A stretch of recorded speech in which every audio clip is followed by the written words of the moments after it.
Welcome to LOA Today. Walt Thiessen and Shelley Epperly here. Today is Monday, January the 14th, 2019. It's 8 p.m. in New York, 5 p.m. in Los Angeles. It's after midnight, 1 a.m. in London, and Sydney, Australia is looking at around 12 noon. Once again, wherever you are in the world, thank you for joining us for this episode of LOA Today, your daily dose of happy. And we are taking on a topic that kind of sprouted up at the last minute last week, but it's a good one. The importance of having fun and enjoying the journey. And it's actually been a theme, Shelley, for a number of the different shows, inadvertently, not directly, but kind of like part of what we've been doing in general with our conversations, because it all comes down to how you feel when you're trying to attract what you want to attract into your life, right? Right. So that's right. Like the key thing. That's the most important thing to do, the most important thing to have.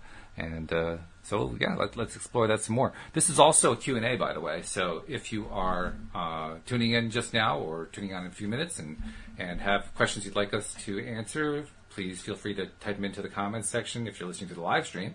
If you're listening to the recording, obviously you can't do that. But we always invite you to send questions in. And we take them up and talk about them on the podcast. So a lot of ways you can do that.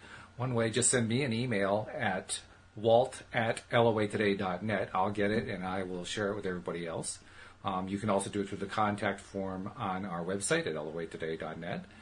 You can also contact each of us through Facebook. We all have Facebook accounts. So whatever way you want to get the question to us, by all means, please do, because we love being able to help people out and help people figure out how to make this stuff work. Because it's one of those things, Shelley, where you can know the theory, you can understand in principle how it works, and then it comes time to start applying it in your own life, and what happens? It's like the head goes empty or something. Like we forget everything that we know for some reason. I don't know why that happens.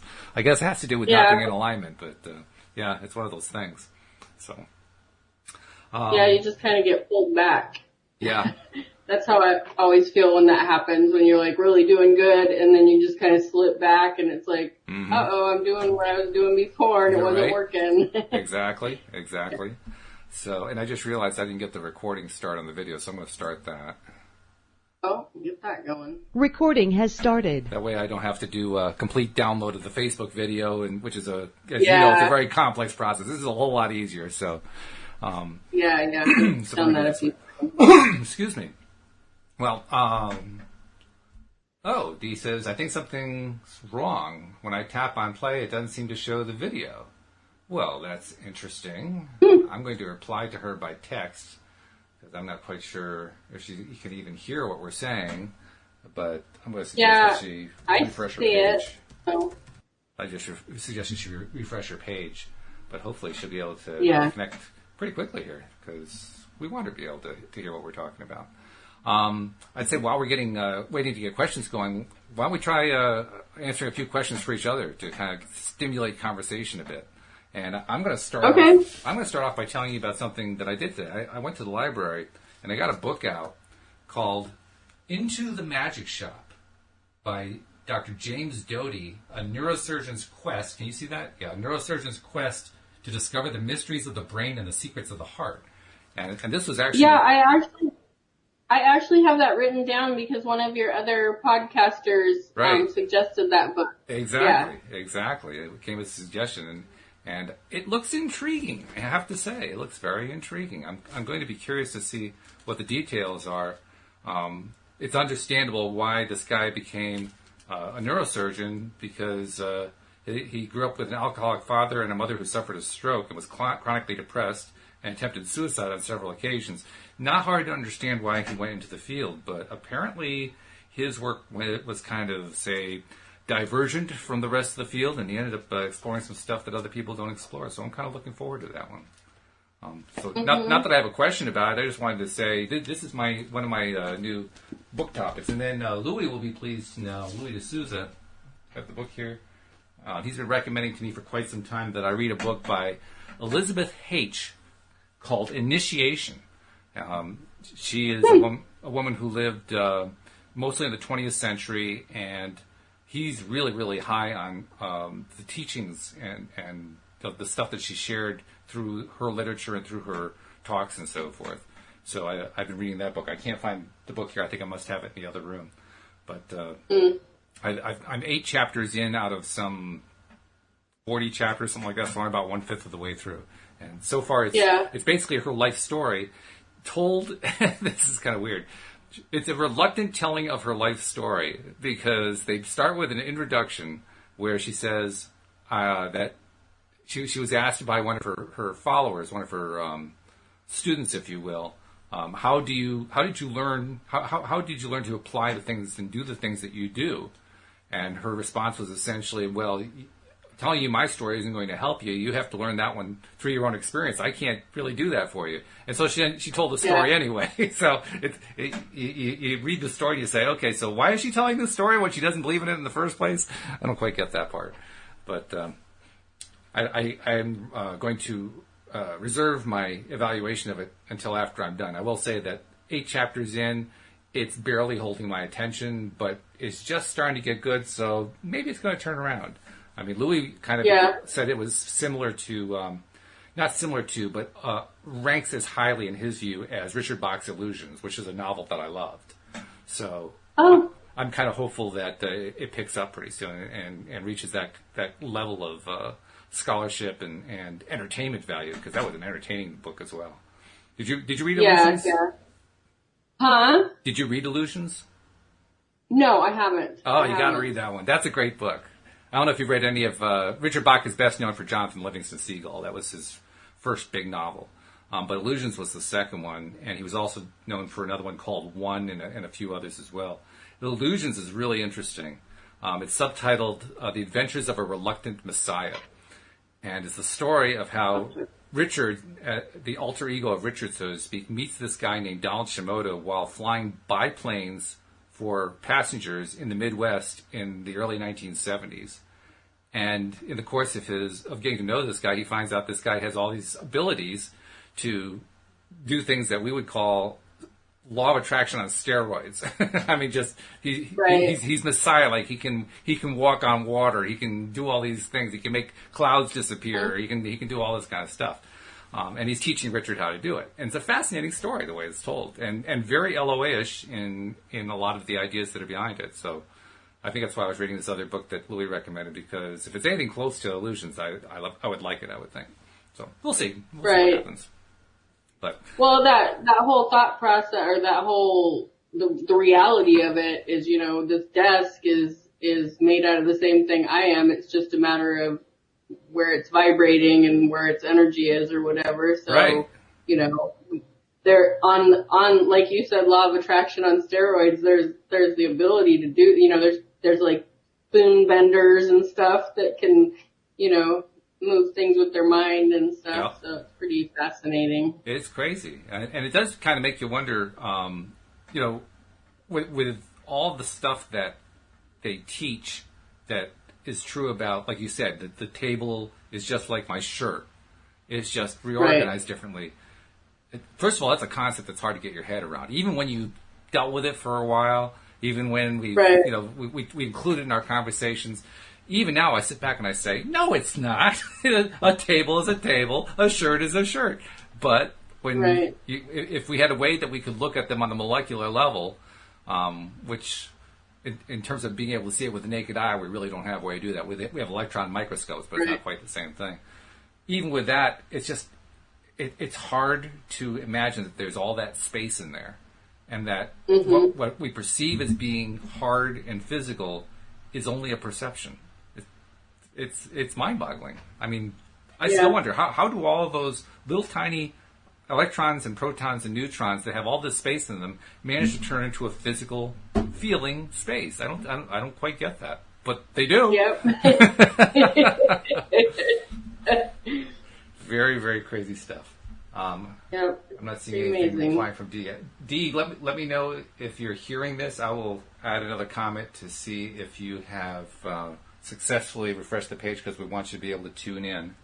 So I'm just going to type a little comment here. So let's see. So I'm not seeing any other questions. I am seeing a couple people tuning in, but so far pretty quiet. So let's see. What are we exploring lately? Well, okay. I'm going to bring up a question that's part of my life right now. Okay. Louise, of course, has been dealing with health issues, and she's on the mend.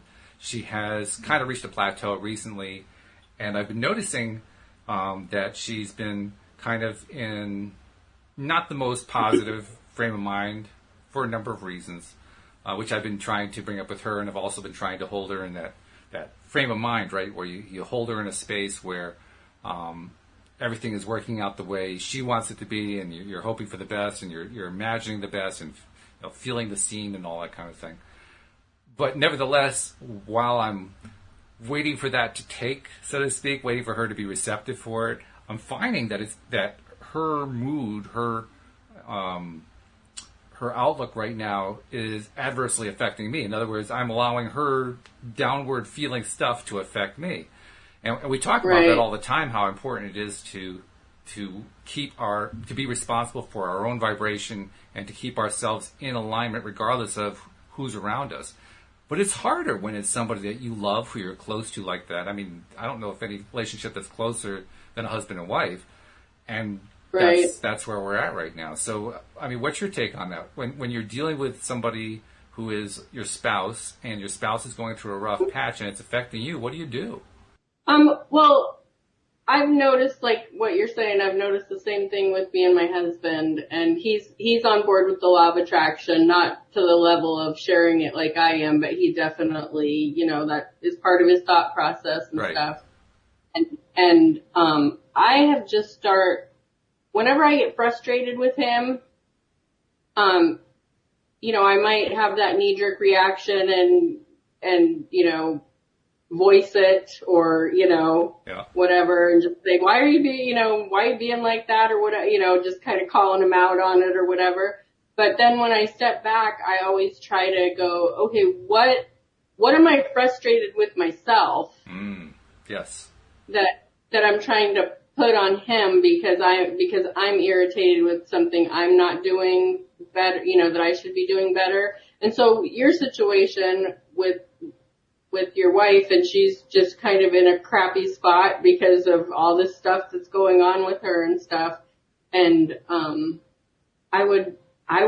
my advice to you would be to just step back. Number one, just know that maybe she needs to just be in this contrasting, I always call it rolling around in the mud. Like eventually you're going to get done with it, and you're going to, brush it off and move forward. But it's sometimes it's okay to just be in a kind of negative place for, just kind of surrender to that. I don't know. I think, like, just the little bits that you've talked to me about her, I think she's a really fast manifester. Oh, she can be, yeah.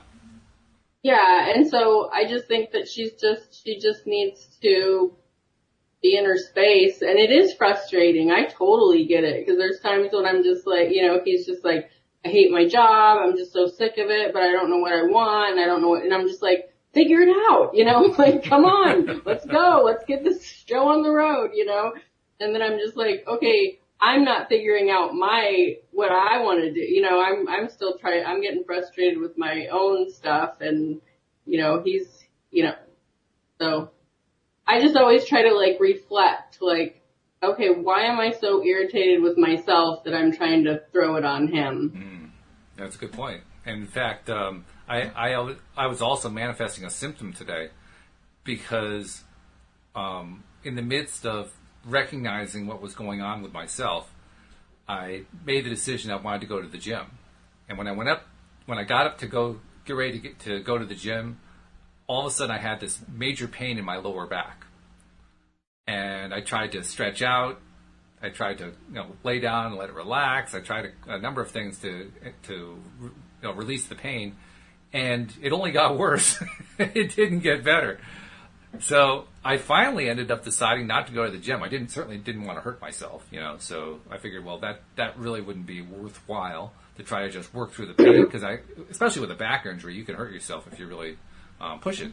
So, okay, I decided to stay at home. And what I did instead is I pulled out a recording of the meditation that Linda Armstrong led us on Friday, and played that and went through that meditation.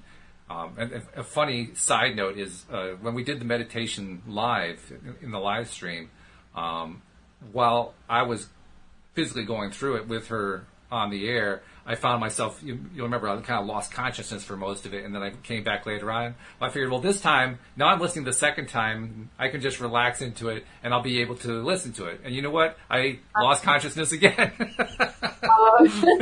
and then I realized I'd lost consciousness, and I stopped, and I rewound it back to the point where I had kind of blinked out, said, okay, I'm going to listen again. And so I turned it on and listened again, and I lost consciousness again. So there's funny. something going on there that my subconscious mind is saying, no, you're not ready to hear that just yet. And I don't know what that's all about, but I thought that was funny. Funny story to tell, if nothing else. Well, I know that I've tried to get my husband to listen to a couple guided meditations, and every time he falls asleep. He's just like, I can't. I like lay down on the bed with him and we turn it on, and then like 5 minutes later he's snoring. It's like, okay, never mind. Some of us are meditators and some of us are sleepers. That's all there is to it. Yeah. Louis likes to tell me, you just need to meditate more. Okay, well, I've been meditating more and I'm falling asleep more. Maybe I just need more rest. I know that's not it. I've gotten a lot of sleep lately. In fact, it's been really noteworthy. The last 2 months or so, I mean, there was one period of time there, and it was in the midst of when Louise was in the most difficult part of what she was going through. I was sleeping 9-10 hours a night, and I never sleep that long. I mean, typically I'm like 6 to 7, maybe 8 hours. So it was just really out of the norm. But I guess I needed it for whatever reason. I can tell you it's not a lack of sleep. I've had plenty of sleep. Cindy Chavez is the one who's had the lack of sleep lately. She's had a lot of trouble with sleep.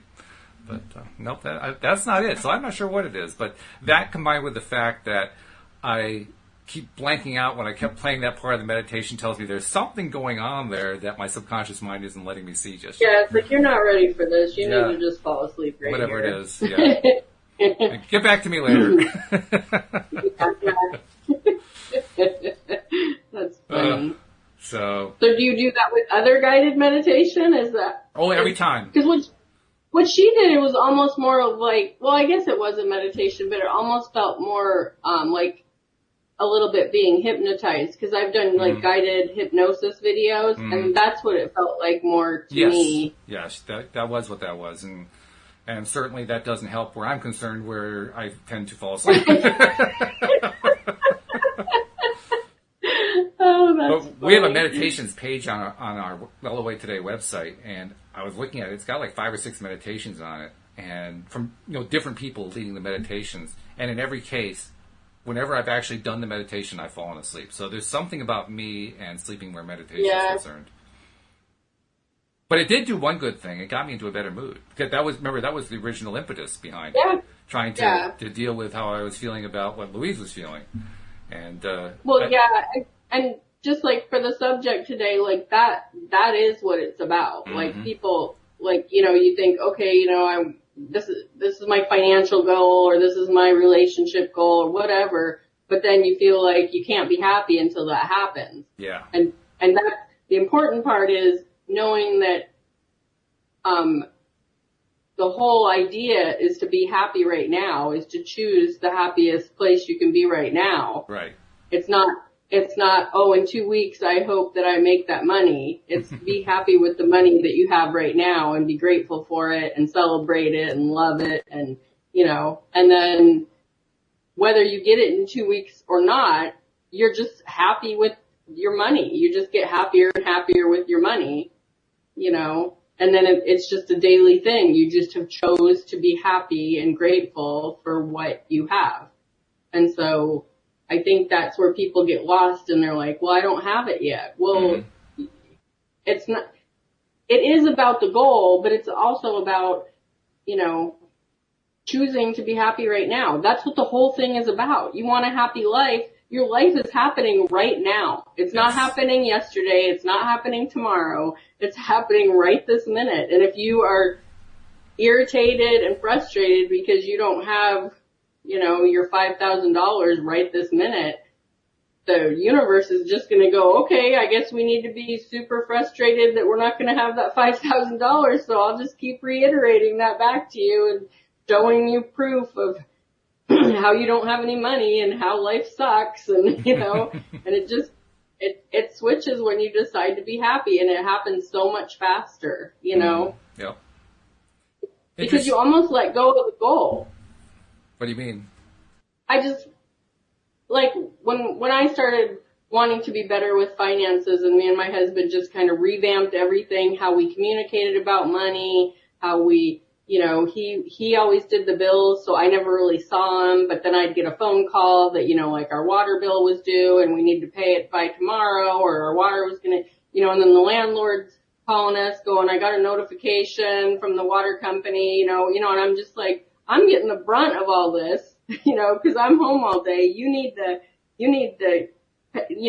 communicate with me and let me know this is happening, Exactly. And so what he did was he just like hung all that stuff up on the fridge, and he would sit me down once a week and say, this is what we're doing and this is what we, are paying. And so I had the information, and I never handed him over the finances because, he's the man and I can't do it, but I hate math, and I was always screwing things up, and always, like, when I did my own finances before we got married, I would overdraw, and it was just math mistakes because I was just, I wasn't paying that much attention. And so anyways, so we just decided to revamp our whole finances, and I started doing the I love money, and, money comes when I call, and I say yes to money, and I started just revamping how I thought about it on a daily basis. And then, within a couple months, well, even within like a month and a half, our finances, every time he did bills and got his paycheck, he'd be like, wow, like we have way more money left over than I thought we were going to,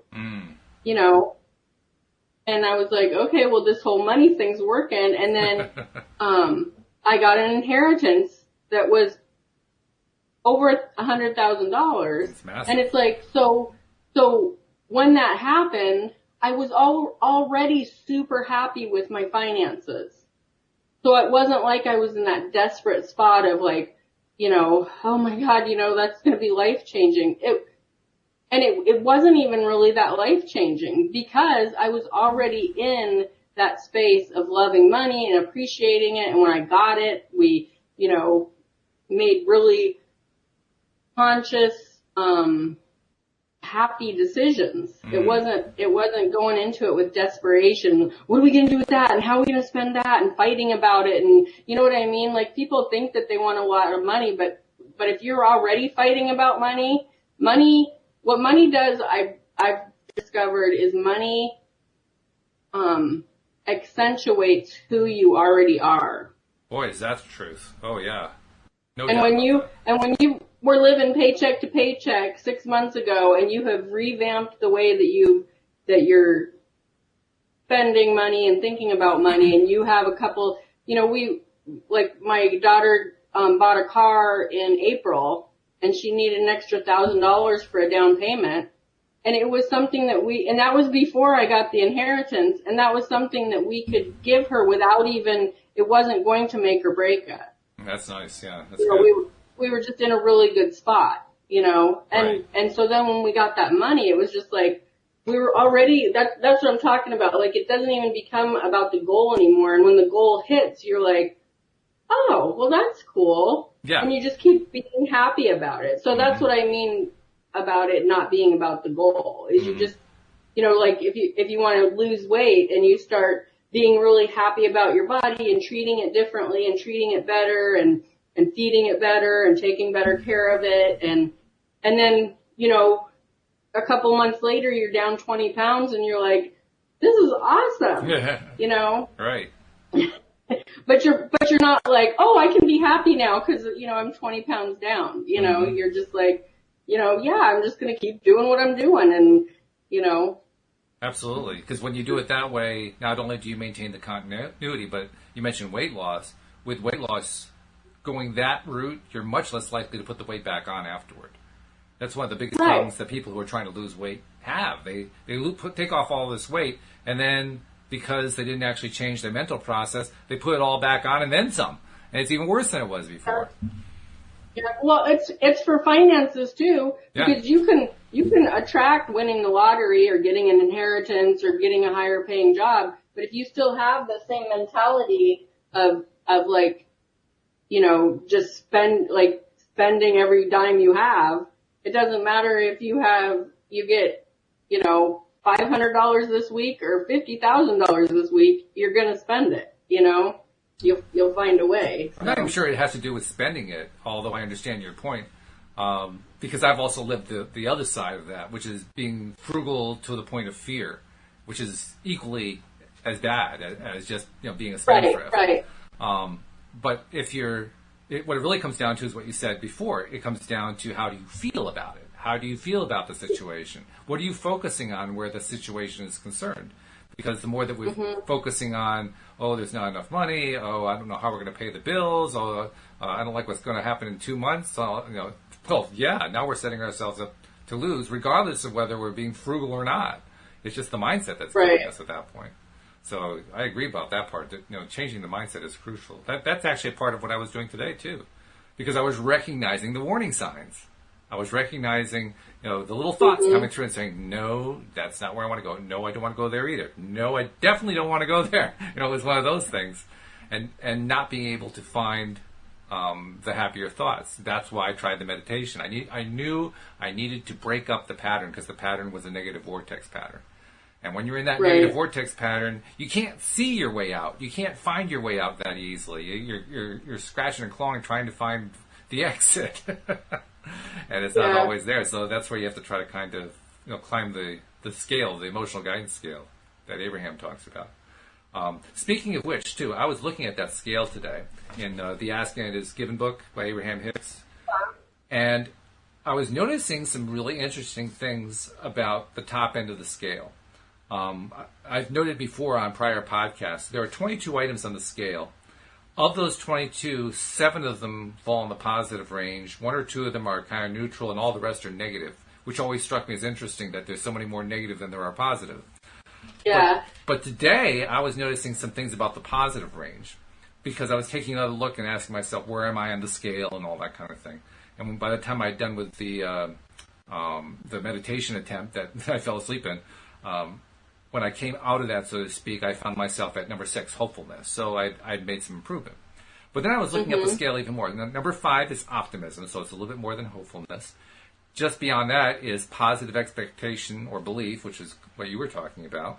Then comes at number 3, enthusiasm / eagerness / happiness. And that was one of the things I wanted to mention. Happiness is number 3 on the list. It's not number 1. Really interesting thing. Number 2 is passion. And number 1 is actually 6 items: joy, knowledge, empowerment, freedom, love, and appreciation. And as I looked at that list and looked at the other items below it, I realized there was a word missing that people regularly talk about when talking about trying to improve how you're feeling when you're doing law of attraction, deliberate creation. And that word is gratitude. Gratitude is not on their list at all. Now, I've heard Abraham say that they consider appreciation to be a more pure term than gratitude is, because gratitude can sometimes have, a certain baggage attached to it, like obligations that go along with it and so forth, whereas appreciation is much more pure. And interesting that appreciation is a top line item. That's one of the 6 at the top. So appreciation is, and I've kind of talked about this in the past, how I never realized appreciation was a top-line item. I never really thought about it that way. And it made me wonder how appreciative I really was sometimes, because I would say, I appreciate something, but I wasn't really feeling joyous and that kind of thing. So I thought, geez, maybe I need to up my game a little bit. But to have appreciation on that top line and gratitude nowhere at all, that kind of stopped me for a second and made me wonder, why would they do that? Why? Because they read it as positive, but what do you think? I feel like gratitude and appreciation are the same thing, but I feel like what you said, I feel like appreciation is more authentic. Like when you appreciate something, there's more feeling to that. When you're just having gratitude, like, everybody says be in the attitude of gratitude and have a gratitude journal. I kind of feel like that kind of, like what you said, it kind of becomes mundane. Like, okay, I'm going to write down everything I'm grateful for today so I can do my work. But appreciation to me is like, it is the same thing. I mean, technically it's the same thing, but appreciation is, I think, just putting more feeling into it. I mean, when you seriously appreciate something, it brings an emotion. It brings a physical, for me, it brings a physical reaction. Like I tear up or I get a smile on my face, you know, when I just think about how much I appreciate my husband, or, you know, even like this house. Like, I so appreciate this house. I have my own office. I didn't have an office in the last house. I was just doing everything in the living room, you know, and so it's like, I totally appreciate that. And when I get in that space, I just think that, that space and that emotion is like a, fast track to being happier and being closer to your goals or your desires. So when you think of the word appreciation, do you think of it as being a top level emotional thing on the scale? So you put it higher than passion, higher than enthusiasm, higher than happiness, higher than eagerness? Yeah. You really do. Wow. Okay. I do, but I also feel like it can also be below all that, because it can be a stepping stone too. Because when people are like, you know, I'm just having a really crappy day, or I have no idea how to even get positive, I always go straight to gratitude and appreciation. Like, get grateful for what you have right now. If you don't have any money in the bank, be grateful for the things you got to pay. Be grateful for the food in your cupboards. Be grateful for your lights are still on. Be grateful for your kids' love, or whatever, you know, it is, whatever they're struggling with. You know, if you're unhappy because you're obese or you're overweight or you're, you know, struggling with an illness, be grateful and appreciate what your body is doing right. Mm-hmm. You know, you're still digesting food. You can still see. You can still feel. You can still brush your hair. You can still, you know, when you scratch your arm, you can still heal. You know, like, your body is a miracle, you know? That's right. And yeah, you might have a hurt foot, or you might have a digestive issue, or you might have a headache today, but the rest of your body is doing its job, and there's nothing wrong with appreciating that. And that's good, yeah.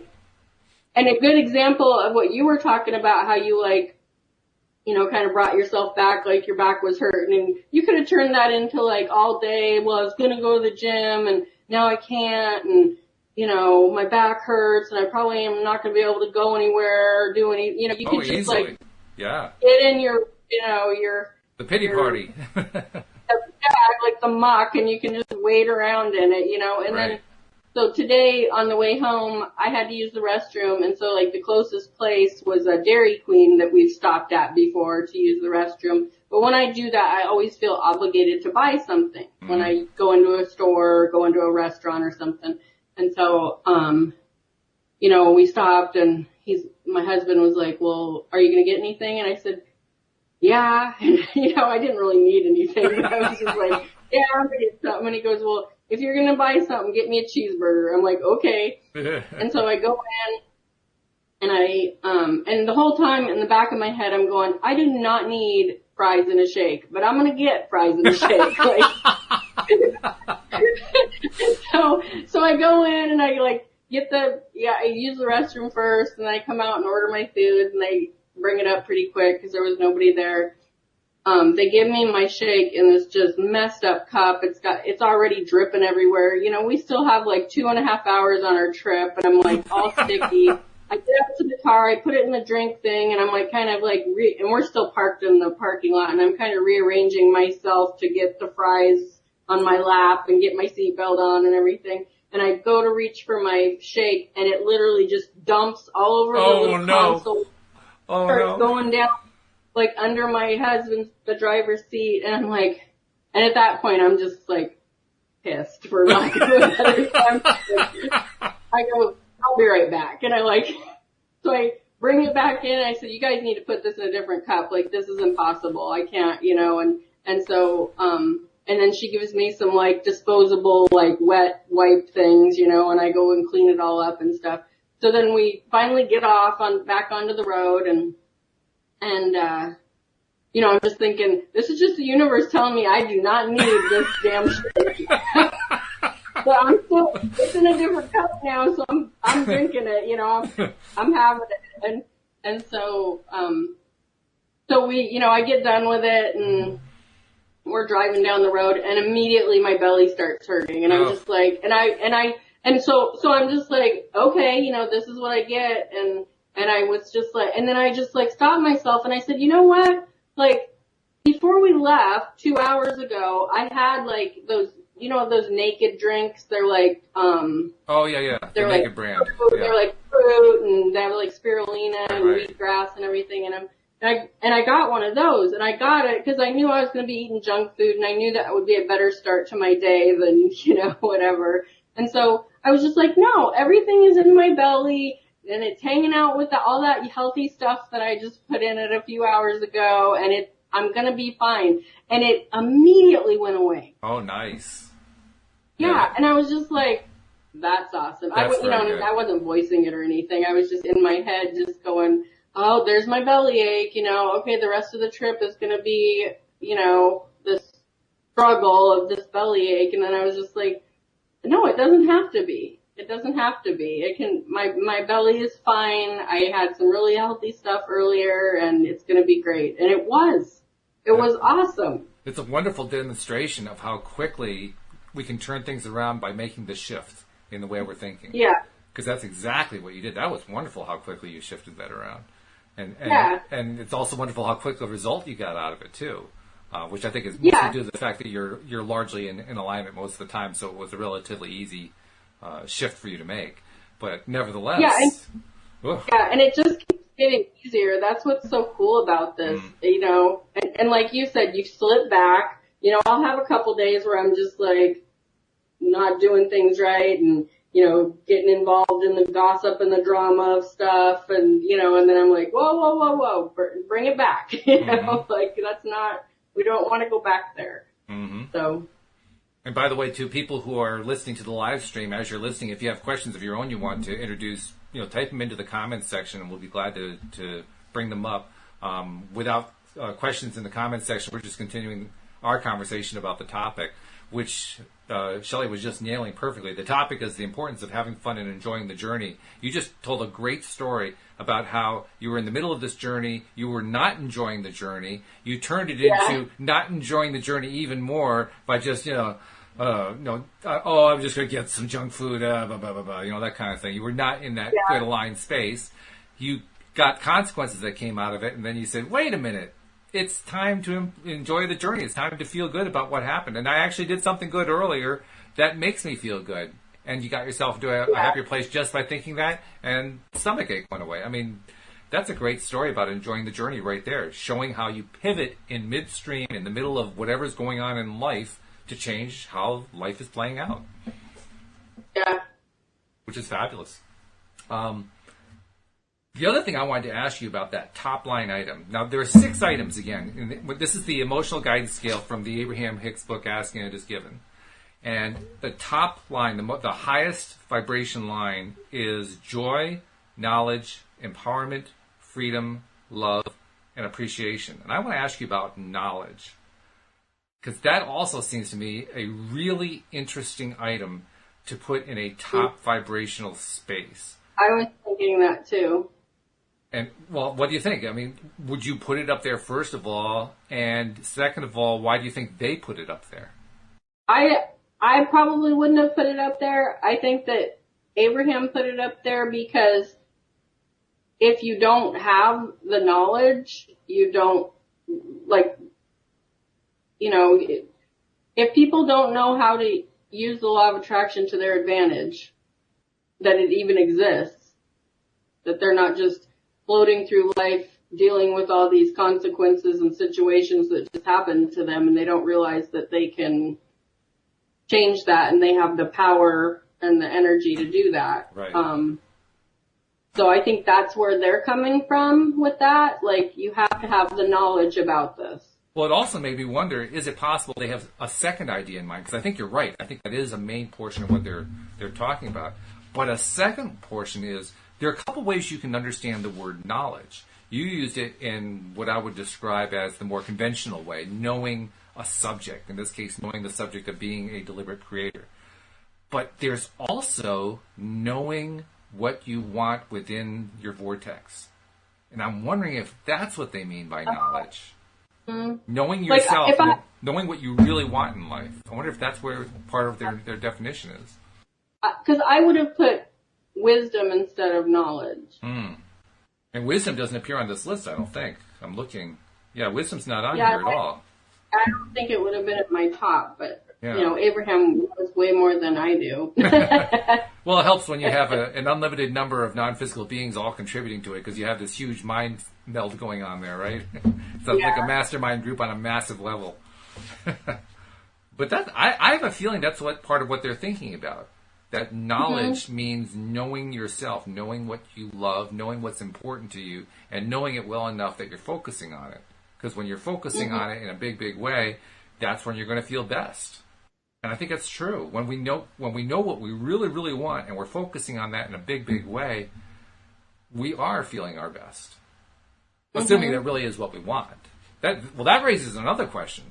And this is, again, part of why you want to enjoy the journey. Because in the midst of a journey, and we're on a constant journey, all of us in our lives, in the midst of dealing with everyday life, which is being on the journey, we are often confronted with, maybe confronted isn't the word, presented with the consequences or the response to the thoughts that we're putting out there. And sometimes we'll put out a thought about, we want X. And then we get a manifestation of X, and it wasn't quite what we had in mind, It's like, yeah, that's a literal interpretation of what I was asking for. It's just not the way I was really thinking about it. I was thinking about it a little differently. And the answer that kind of comes to our minds when we say it is, well, actually, you were thinking about it that way. If you want to be more precise, change your thought process. But when we're looking at this, I'm wondering if knowledge is also about learning to adjust our wants as we're going on. So I want to attract money into my life, and I find a dime on the ground and thinking, oh, I guess I should have specified a larger amount than that. So adjusting the want and making my knowledge about what it is I really want, which is I don't want a dime, I want $10 million or whatever it is. And focusing more specifically on what it is that I want. I wonder if that's also part of knowledge. Because I'm still struck by the fact they put that on number 1. That's pretty big. So do they explain? Look, I have that book, but I have not read it. Do they explain where they stand on the different? They do indirectly. Let me just read this one little section. This is for those who are wondering. This is Asking It Is Given. This is the first book that was put out by Esther and Jerry Hicks, Abraham-Hicks, and the way they do their books is Abraham essentially dictates the contents through Esther, and Jerry was the one who recorded them, and then they turned them into books. This is chapter 22 from the book. It's called The Different Degrees of Your Emotional Guidance Scale. And it says, you might say that different emotions have different vibrational frequencies, but a more accurate way of saying it would be your emotions are indicators of your vibrational frequency. When you remember that your emotions indicate your degree of alignment with source energy, and that the better you feel, the more you are allowing your alignment with the things you desire, then it is easier to understand how to respond to your emotions. So absolute alignment with your own source energy means that you know the following. There's the word know. You know you are free. You know you are powerful. You are good. You are loved. You have value. You have purpose. All is well. I know what it is. It's knowing is believing. Well, it's a more powerful form of believing in the sense that most people use the word belief to mean something they can't turn into a tangible, hard belief. So it's like, well, I kind of have that belief, whereas knowing is like the advanced believing. So in that sense, I think you're right. It's like the final stage of believing. Like the whole faith thing. Like people say, oh yeah, I have faith that that's going to happen, but do they really have faith? Because what faith really is like unwavering knowing. Mm-hmm. Like no matter what, I know that it's going to turn out that way. Mm-hmm. Mm-hmm. And when you start practicing using the law of attraction to your advantage, you start doing that. Mm-hmm. Like, you go, oh, well, it's, you start fretting about something during your day, and then you go, no, that's going to happen better than I expect, or I'm not going to have to, make that trip across town today because something else is going to come up and I know it's going to work out perfectly or whatever. And when you're saying that and you're just hoping that it happens, then that hope isn't knowing. Hope isn't faith. But when you say that, when you put that out there and you know that something's going to come, you have no idea how it's going to happen, but you know it's going to happen. Mm-hmm. And they also use the word no in the next paragraph with a slightly different meaning to it. In the second, actually, this is the third paragraph. At any time that you are thinking thoughts that cause you to know your true nature, you are in alignment with who you really are. For this is the state of absolute alignment. And the way those thoughts feel is the ultimate emotion of connection. When you think in terms of a fuel gauge on a vehicle, this state of alignment would be the same as a full tank. In other words, imagine a gauge or scale with gradations or degrees which indicate the position of the fullest allowance of your connection with your source energy, all the way to your emptiest, most resistant disallowance of your alignment with your source energy. And then a scale of emotions would look like this, and they list the 22 items on the scale. So knowledge actually seems to be multi-valued, the way they're using it. Yeah. It's, like you said, it is knowing as opposed to just believing. Knowing that you're loved, knowing that you're powerful, knowing you are free, knowing you are good, knowing you have value, knowing you have purpose, knowing that all is well. And it's also knowing your true nature of who you really are.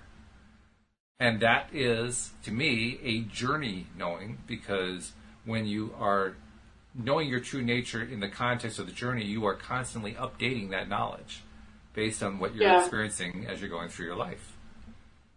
So. And it's like a confidence in yourself, because so many people feel like they don't deserve it for whatever blocks that they have unconsciously or whatever. Yep. And they're like, oh, I don't deserve that, or I can't, I need to take care of everybody else, and, I'll figure myself out later or whatever. When you don't know that, and when you don't put yourself in a deserving place. Now, after they list the 22 items, then they throw in their disclaimer, if you will, in which they acknowledge that words are a little bit slippery. So they say, since the same words are often used to mean different things, and different words are often used to mean the same things, such as appreciation and gratitude, rather, these words labels for your emotion, these word labels for your emotion are not absolutely accurate for every person who feels the emotion. In fact, giving word labels to the emotions could cause confusion and distract you from the real purpose of your emotional guidance scale. And then in italics, which for them always means this is important, pay attention. The thing that matters most is that you consciously reach for a feeling that is improved. The word for the feeling is not important. Mm-hmm. So I guess I just made a mountain out of a molehill by saying, well, why do they have this word here?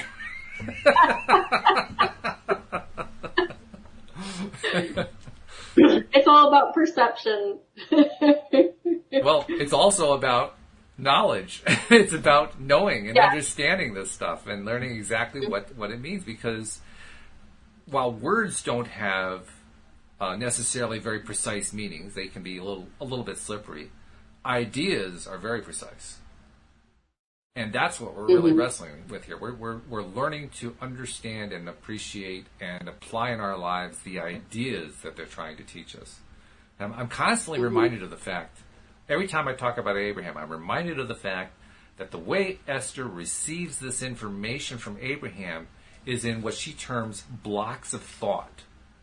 And then she takes those blocks of thought and translates them into English so she can say them to us so we can hear what Abraham has to say. And I constantly think about that. Blocks of thought, blocks of thought. In other words, ideas have a very definite structure to them. And when you understand what the structure is and the idea within the context of that structure, it has a very, very specific meaning. That's what we're trying to learn. That's why we spend so much time talking about law of attraction, because we're trying to understand that exact structure that they're presenting to us. And then I remind myself of something else they say, which is everything that you're reading about from the past, including this, because this is a few years old now, is old news. So, the Bible is old news. The Quran is old news. The teachings of Hinduism are old news. It's all old news. And they have their value. They certainly have their value at the time they were published. But over time, that value starts to lessen. And that's really interesting to me, too, because what I think they're saying is that when you deal with a book like this, asking it is given, and you're trying to understand that idea structure, and you're coming to terms with it, and you're wrestling with it, and saying, okay, I think here's this nuance, here's that nuance, here's how it all seems to add up to me. By the time you figure that out, it's time to move on because that was 10 years in the past. So we're constantly trying to keep up with what the latest knowledge is, really. I think part of it, too, is like talking about like The Secret, the movie. From the first time I watched it to watching it now is a whole different experience. What do you mean? Just because the first time I watched it, it was just kind of like a revelation to me, like, wow, this is amazing. Like, I always kind of knew about it because my mom and my grandma kind of instilled that, that love is, everybody is love and God, and that, we're all one and that kind of thing. Like, I kind of knew that, and had that. I didn't have any religious teaching growing up, but I was, I remember asking my mom, like, what is God? And she said, when you look in someone's eyes and you see their soul, that's God. And I'm like, oh, okay. Nice answer. Like, I like the answer. As a little kid, it's like, oh, okay, that sounds good to me, And so, so when I was introduced to The Secret, like, I literally just, I guess I'm just a crier, but I just sat there and pretty much bawled because it was more like I was remembering something than I was getting this new knowledge. But then, and I haven't watched The Secret in probably a year or two, but, and then I just kept watching it. I was like, Mom, you gotta come over and watch this movie. And, my husband, Scott, you gotta watch this movie. The kids, you better watch this movie, like pushing, I became like a drug pusher with this movie. Yeah, right, Everybody gotta watch this movie, because I was so excited about it. But then it's like there's little snippets in there that the more I watched it, I saw things. It's like every time I watched it, I saw new things. Like, just because maybe it was 6 months later and I'd learned some new things, and then I watched it and I'm like, I don't even remember that being in there when I watched it before. So like that book, even though it's old news, you could read it now, like word for word, read the whole book, and then in 5 years read it again and just get a whole new outlook on it. Very true. And I think that, like when you were talking about reading that book and she's like, well, I'm not going to tell this story because everybody needs their own story. You can't use my story to do better in life or whatever. But I think that just like you and I are sitting here talking about this, and there are people listening and there are people that are going to listen to us in the future, right, with the podcast and everything, that there's certain parts of what we're talking about where they're just going to be like, these people are crazy. Like, how can, how can she stop her stomach from hurting just by thinking it, Well, actually, probably our listeners won't think that, but new listeners might. Our listeners are actually pretty well educated. But that's what I'm saying. Yeah. Like somebody that just stumbles upon this, but then they might be like, oh, his back hurt and he decided to do a meditation instead. Well, that sounds like a good, you know what I mean? Yeah. Like, you have to be in the right space to, there's stuff on the law of attraction that I listen to, and then I'm just like, this isn't doing anything for me right now. But I know in that moment, I might be beyond that, or I might not even be there yet. Like, I don't judge it. I'm not like, right, oh, well, this is just crap and I don't need to hear it. It's just like, I might not be ready for this. Or this might be beyond, like, I've already been through that. So it's not, it's not really helping me because I already know about it.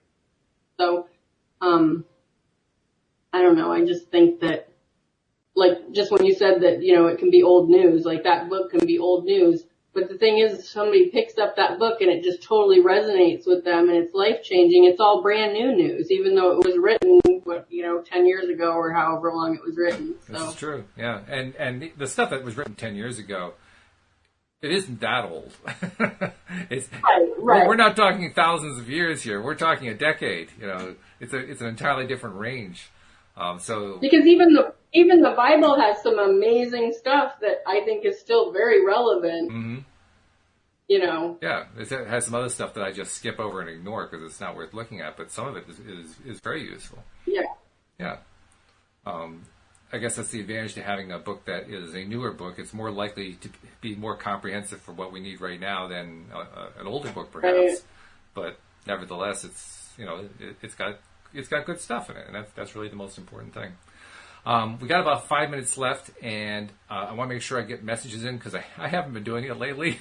But first, I want to ask people who are not yet subscribers, if maybe you're one of those people Shelley alluded to a moment ago, who this is new and you're kind of liking what you're hearing, become a subscriber. It's free. It doesn't cost you anything. It's easy to do.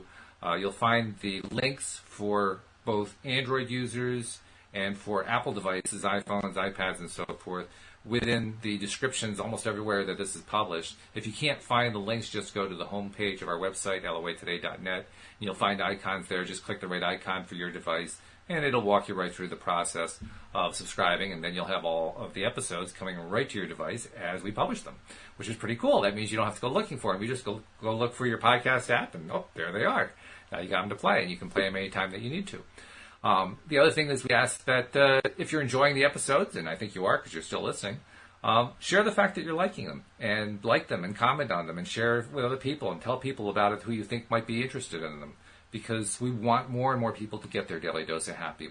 I continue to envision a world of people who are getting a daily dose of happy every day, and we have this large population that we're reaching, and all kinds of amazing things are happening within the world as a result of changes people are making in their own lives by getting their daily dose of happy. So those are the two main messages. There's going to be a third one coming along pretty soon. Well, there is one other that I have used in the past, and I'll include it here. We love your comments. We love your questions. Send them in. If you're not listening to the live stream, send us the questions by email or by the website or Facebook or whatever else, and we'll be glad to address them on the podcast on an upcoming episode. So those are the main promo messages I needed to get in. And before we are done for the day in our last couple of minutes, what's your biggest takeaway? What do you think is the most important thing based on what we've talked about, Shelley, when it comes to the importance of enjoying the journey and having fun with it, having fun with life, basically, as a deliberate creator? I think it's just realizing that for people that are brand new to the law of attraction, or people that have been trying to use it for a while and it's not working, that it's a daily thing. It's how you react to the guy that pulls out in front of you in traffic. It's how you are thinking when you're picking out what loaf of bread that you're going to buy at the store. It's like, seriously, it's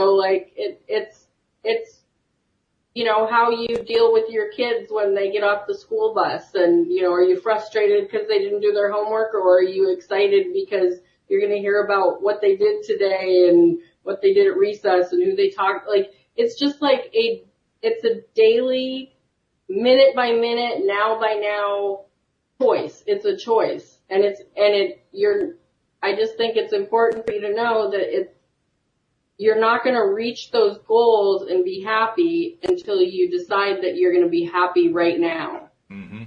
Yeah, I agree with that. I think you've nailed it very nicely. I'd add that we discovered a couple of things about the Abraham Emotional Guidance Scale, including the fact that, we've previously talked about, and we talked about here, that appreciation is pretty high. It's right at the top of the scale. And we got a better understanding of what knowledge is, that it isn't just what you know, it's specifically what you know about your own beliefs and what you know about what's going on in your own vortex and what's important in your life. And that knowledge plays a major role in terms of, what's the journey going to be like. Because the more that we know what we like, the more we're going to like the journey, which is nice. It makes it easier to take that journey. But this has been good. Yeah. So thank you for doing the show once again with me, Shelley. I look forward to doing it every week. And I don't know what topic we'll do for next Monday, but I'm sure we'll come up with something. Yeah. So thank you for joining us. Tune in next time, and we hope that you'll join us every time here on LOA Today. Goodbye, everybody.